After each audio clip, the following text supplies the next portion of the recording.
Welcome back, everybody, to the next session.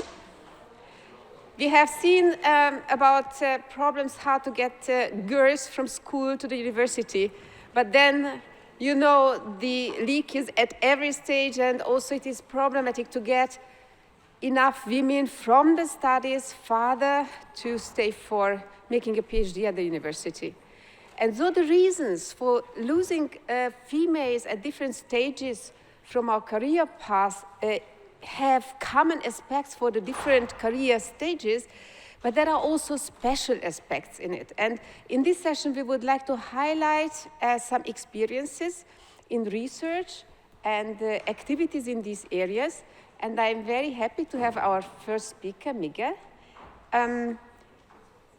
to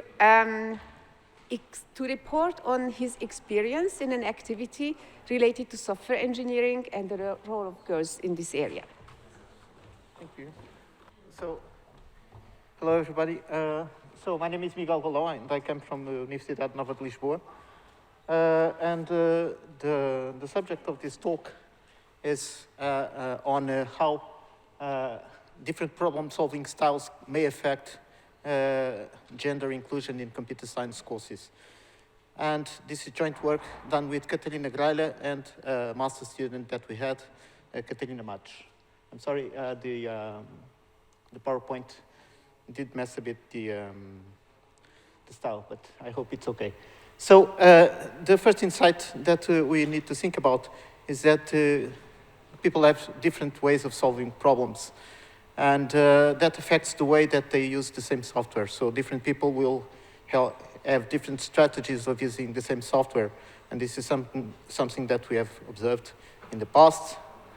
And the individual characteristics on how people solve problems actually tend to cluster by gender.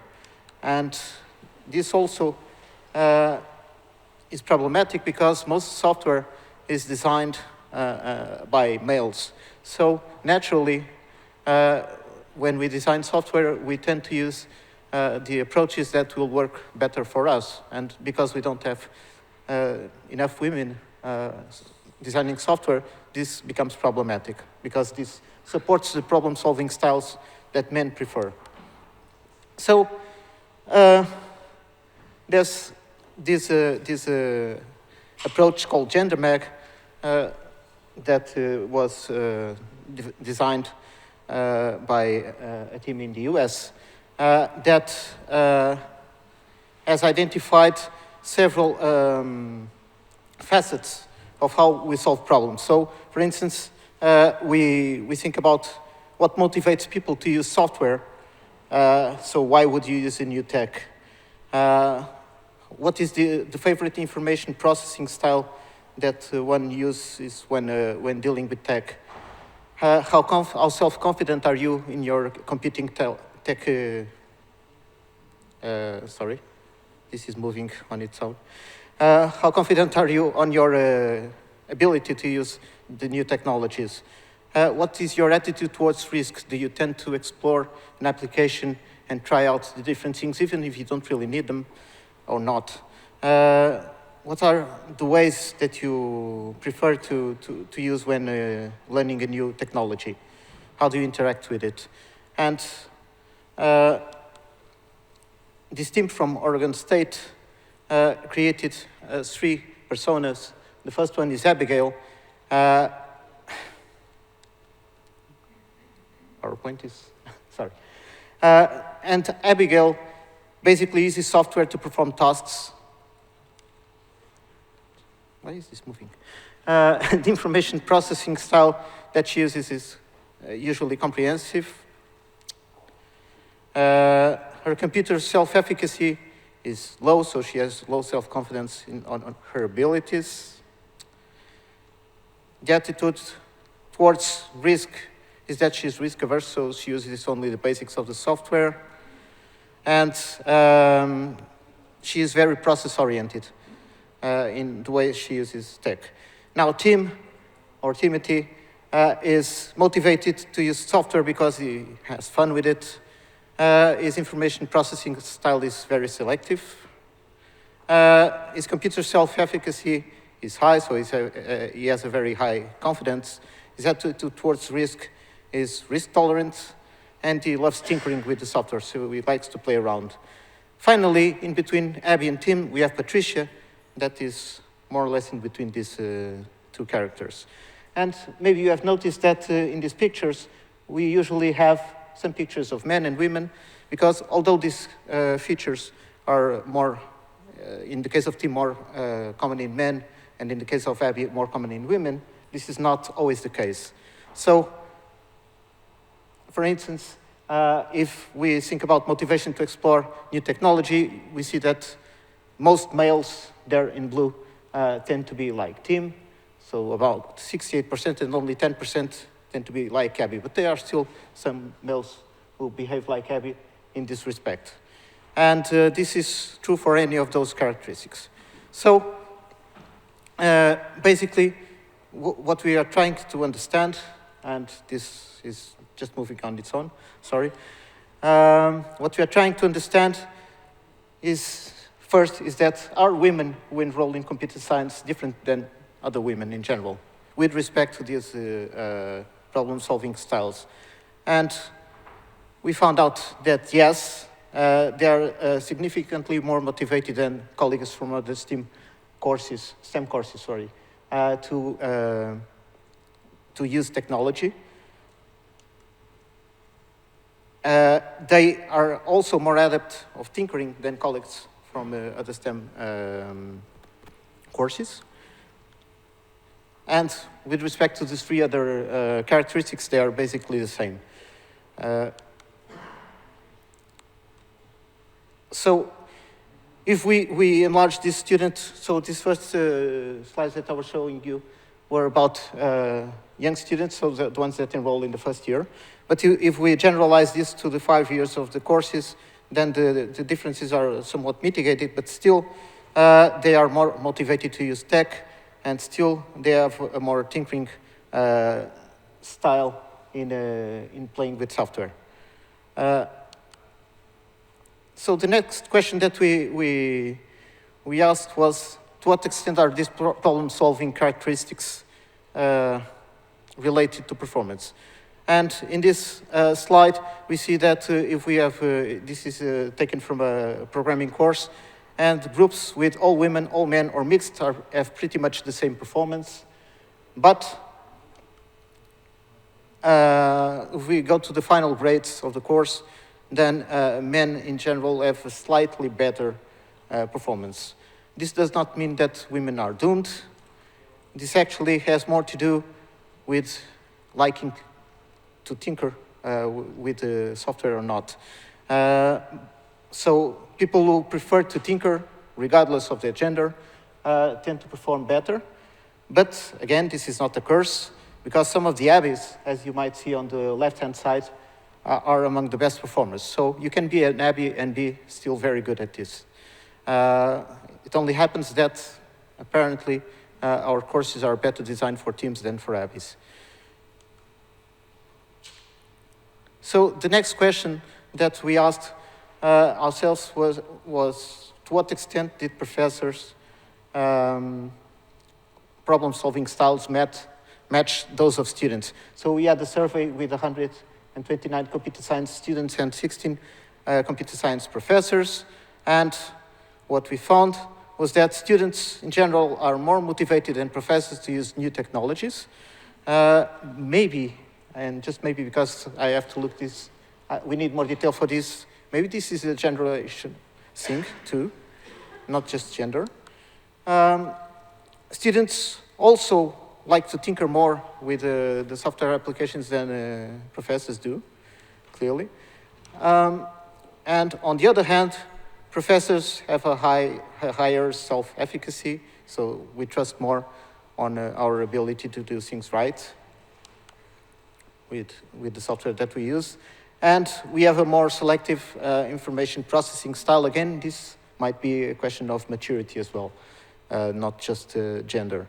By the way, in this scale that you have seen in all these graphs, Tim is represented with 9, Abby with 1. This is just two ends of a spectrum. okay? It doesn't mean that being Abby or being Tim is better or worse. It's just a representation thing, okay? Because as you have seen, the best student that we had in that programming course was actually an Abby. So, concerning the attitudes towards risk, we are similar to our students in general. I'm closing to the end. So the next question that we asked was, are we shaping our students to be like us? And to answer this question, we picked that survey with the 16 professors, and we found that professors who have a lower self-efficacy, they tend to favor offline materials like books and autonomous search by students when assigning projects to them and asking them to learn about the new subject. With respect to learning style, professors who favor a process-oriented learning style rather than prefer to tinker with the software, they favor solving problems in classes with the participation of students. So they will ask for students to help them on the next step of the problem and do this systematically. And this is more frequent in process-oriented professors. And with respect to information processing style, people who have a more comprehensive information processing style favor more in the evaluation, comprehension, and application questions than others. Okay, and finally, sorry, this slide is buggy. Okay, sorry. All this data that I've been showing you was collected in the context of a master thesis by Katarina Mach. And we have a clear notion that we have only scratched the surface. There's a lot more to learn about this. So we have enrolled a few more students to help us out in this process. And the challenge that I would like to leave to this community, which I'm joining today for the first time, is that maybe we can leverage this notion of different problem-solving styles and make our teaching practices more inclusive so that we make it more appealing to the Abbeys in the world, okay? And that's it. Sorry about the problems in the PowerPoint. I hope you got.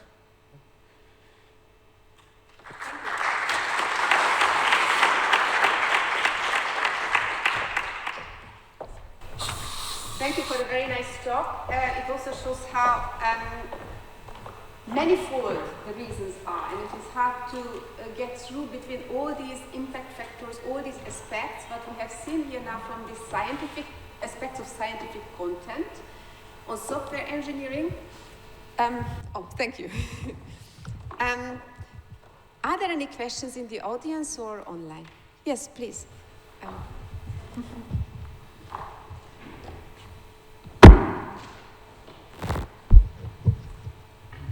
Thank you for your presentation. So sorry if I missed it, but I have a question about self-efficiency, about computer. It's perceived self-efficiency or you measure it? Perceived self-efficiency. Perceived. Yes. Okay. Thank you. All of this is perceived. So basically, we used a standard questionnaire that Margaret Burnett, the inventor of this gender mag approach, provided us. He was generous to provide it. And so we have, by now, a few hundred questionnaires done to professors, students, professionals, and we are just starting to explore the data. But it's all perception. You had a question? Thank you, Miguel. My question is also more of a clarification, and it's about the thinkering. Yes. I know what thinkering is, but I'm not sure what I think thinkering is the same that you considered for your study. Okay. So could you please clarify what you meant by that? Okay, so excellent question. So when we are, say, developing software, the idea of tinkering is that we will try things just to see what happens, okay? And it turns out that the teams in the world. And I don't know if you noticed, but there are like 30-something% or 40% of ABBYs in computer science who are tinkerers as well. We are not afraid of trying it and to see what happens. So particularly in programming, there's this notion that I teach computer science students of the first course of programming, and also in other STEM. And particularly in other STEM, they are afraid to try things because they are afraid that the computer might explode or something. Okay? And we have to cross that barrier so that they are not afraid of failing and trying again, because you learn a lot from when you do mistakes. And apparently, and this is my perception even for my teaching, we seem to favor approaches where people will actually be encouraged to try and fail, try and fail, try and fail. So this is encouraging tinkerers to some extent, as opposed to encouraging people who will go and read a book about programming, really understand it, and then try it. We have also fantastic students who prefer this approach. So the thing is that maybe we are disencouraging those who would prefer this by pushing them to, don't worry, try, it will fail, not a problem. I'm not sure what the good way of going is. What I have been observing through the data is that tinkerers in general tend to have a better time. So if you want to discuss further, tomorrow we will have an EUGAIN working day, and we are in working group 2. So if you would like to continue discussion, then you have plenty of opportunities for collaboration. We have new students picking up on this. Unfortunately, Okay. we have to move on, but you see there is a strong need for further discussions on these aspects. Thank you. And also, we have already seen that questionnaires are an important tool to find out what is behind, because still we do not fully understand what are the reasons and why, despite so many activities and so intensive efforts, we do not manage to increase the numbers. And Larissa is our next speaker. Yes. Who did also a very nice effort in this direction, and collected also some facts, what motivates girls to pursue computer science careers. Please. Thank you. How can I switch between slides? Who is the... Okay, thank you. So, yes. So, hello and welcome to my talk. As was already said, my colleagues and I conducted a study about problems researchers in Germany have and how they solve them.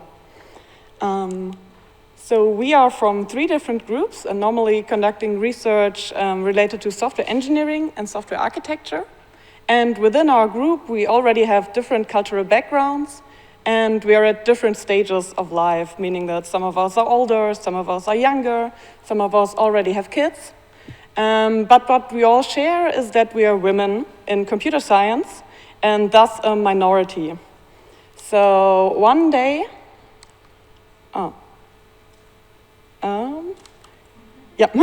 so one day in a meeting, we just came across problems that we had and talked about that, and then we wondered whether that is something all women in computer science have, or what are the most common problems of women in computer science research, and wanted to know more about that. But also we were interested in solutions women already found for that problems, to maybe learn from them or to be able to give some advice for certain problem solution strategies. So we decided to conduct a survey about that, asking women about that, and we decided to restrict ourselves to technical universities because we were mostly interested in computer science participants and in Germany to somehow scope the study. And we decided to ask people who identified themselves as women. And then we split up the answers into two groups. One, the computer scientists, and the counter group, the not computer scientists, which are also mostly in STEM research.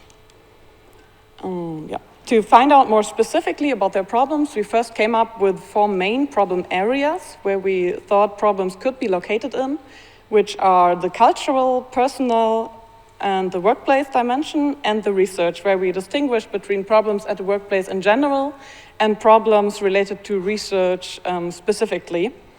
And also an others category to account for problem areas that we didn't think of and to give participants the possibility to state some other problems. And more specifically, we then asked about some subtopics in each problem area, which are for the cultural and the religion, clothing, problems related to name changing, and also problems related to cultural infrastructure, for example, prayer rooms that are only for men. Regarding personal dimension, we asked about problems related to hormones and period, the life plan, responsibilities when women have, for example, more responsibilities, for example, regarding elder care, and pregnancy. For problems at the workplace, we considered equality issues, support regarding equality, collaboration issues with men, and also the workplace infrastructure, for example, that there are no toilets for women. For research, we asked about the idea sharing, problems with appreciation of the research of women, problems related to publications, for example, when it comes to the author sequence, that the prioritization is in favor of men, and also priority of women. So we then asked every question the same. We first introduced the problem area we're talking about at the moment, and then asked whether the participant experienced a problem related to the topic. And if she crossed yes, then she could give us a detailed description, optional, and also indicate whether she solved that problem. And if so, she could also give a description of the solution.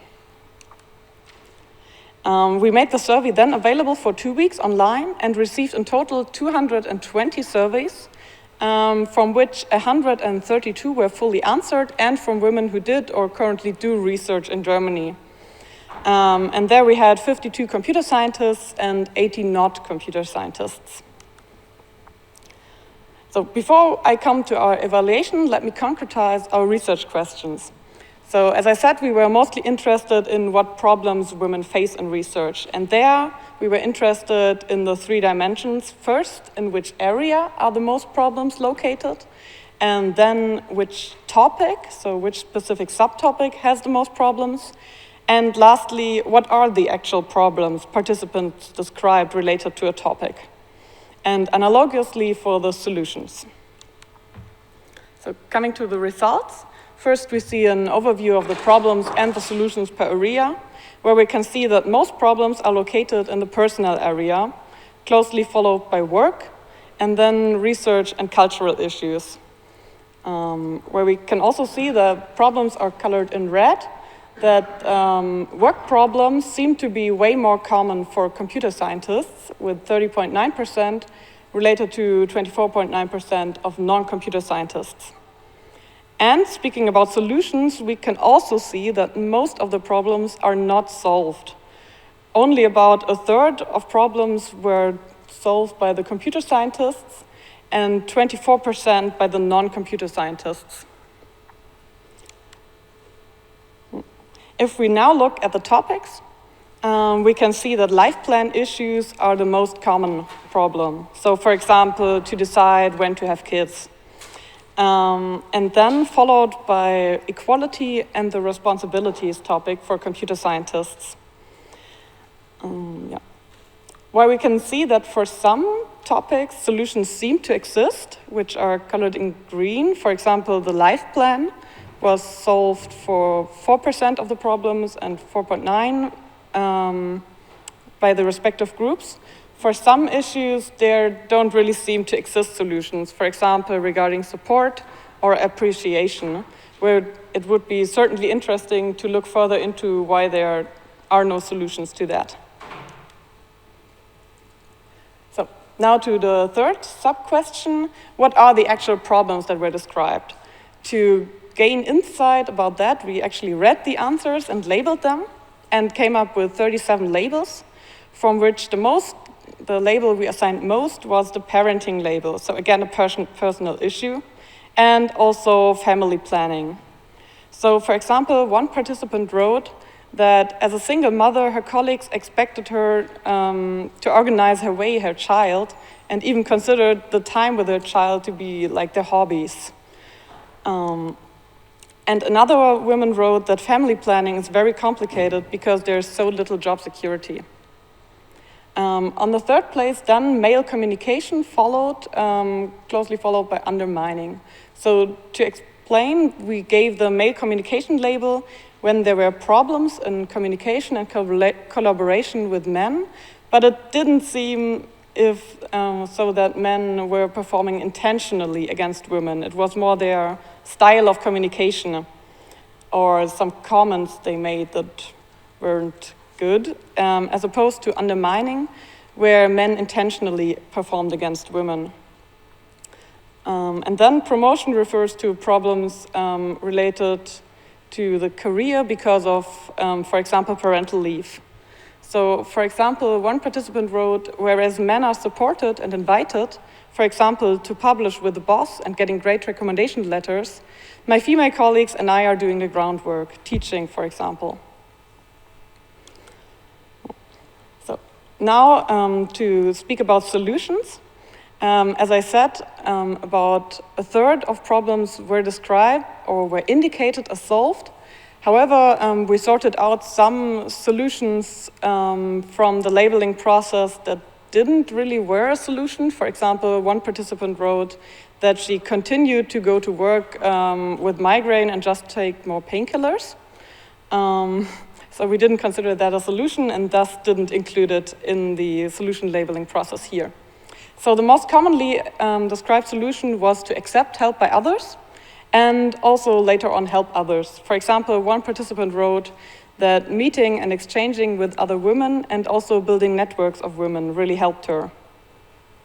And then even after a solution we consider as good, follows the workaround, which is mostly more time-consuming and thus not really a good solution.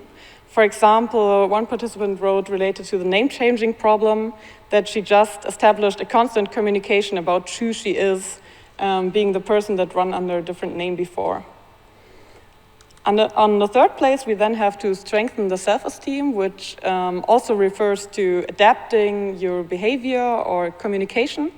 As for example, one woman wrote that she adapted her communication to be more straightforward and to communicate her needs more directly. Yeah. So shortly regarding threats to validity, regarding the internal validity of our study, the areas and topics were not fully disjoint, and also the association of a problem to a certain topic or area depends on every person, so that could change a little bit. Regarding external validity, we only contacted technical universities, so our non-computer scientist group may not be comparable to other non-computer scientist groups, and also we had different group sizes. Regarding reproducibility, the problem and solution labeling process would be a concern. So to sum up, we conducted a survey to collect problems and solutions of women in research in Germany, and found out that between the groups, the distribution of problems across the areas are similar. However, a computer scientist group was able to solve 34% of their problems, whereas the non-computer scientist group was able to solve only 23%. And the computer scientist group reported more equality issues. The most described problems were parenting and family plans, and the most frequently described solutions to that were to accept help from others, to find a workaround, and to strengthen the self-esteem. Thank you.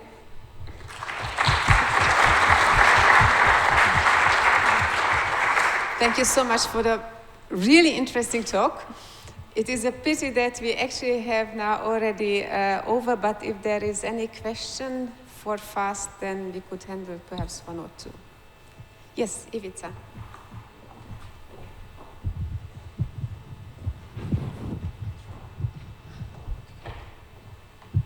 Thank you. Have you seen this group of non-computer science students? They were from which area? Different or some specific from biology or from physics or? Yeah, they were actually from different areas, though most of them are in the STEM area. So we only had, I think, 5 participants that were not located in STEM areas. Yeah. But all. Perhaps an online question? Yes, there's one question from Andri Ianou, and she asked if there are also data from Cyprus, because she's really interested in the data, as there is no reference at this point for her. Yeah, sorry. Yes, actually, we also published a study at this year's European Conference on Software Architecture, and we also have a Git repository containing all our survey data, which is also linked in the paper. And the paper has the same title as the talk. Super, thank you. Very good. I hope also that we can have your slides also from the previous talk to share, such that you can also have the data from the slides. So unfortunately, I think we need to go for the coffee break now. But also here, also Larissa will participate tomorrow in our group meeting. Yes, next session comes immediately, not the coffee break, exactly. So Larissa will be also with us today. Thank you once more for your talk.